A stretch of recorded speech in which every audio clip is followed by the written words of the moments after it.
ჰელს თოლი მდინარეთის მთავარი საგვარეულოა Game of Thrones-ის სამყაროში. ისინი ცხოვრობენ რივერანში, ძლიერ ციხესიმაგრეში, რომელიც მდინარეებითაა გარშემორტყმული. ეს ადგილი სტრატეგიულად ერთ-ერთი ყველაზე მნიშვნელოვანი რეგიონია ვესტეროსში, რადგან თითქმის ყველა დიდი ომი სწორედ მდინარეთის გავლით გადის. ტალების დევიზია Family, Duty, Honor ეს სამი სიტყვა მთლიანად გამოხატავს მათ ბუნებას. ოჯახი, მოვალეობა და ღირსება ტალებისთვის ყველაფერზე მნიშვნელოვანია.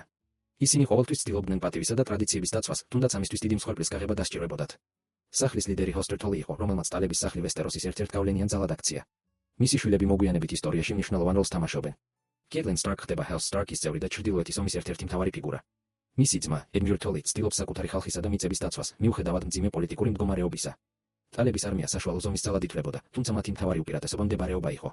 მდინარეთის კონტროლი ვესტეროსში ომის დროს უდიდეს მნიშვნელობას ატარებდა. სწორედ ამიტომ მათი მიწები ხშირად ყველაზე მეტად ზარალდებოდა ბრძოლების დროს.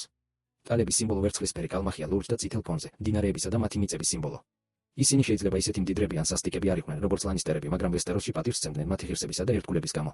ჰელს თოლი ისტორიაში დარჩა როგორც ოჯახი, რომელიც ომისა და ღალატის სამყაროში ადამიანურობისა და ღირსების შენარჩუნებას ცდილობდა.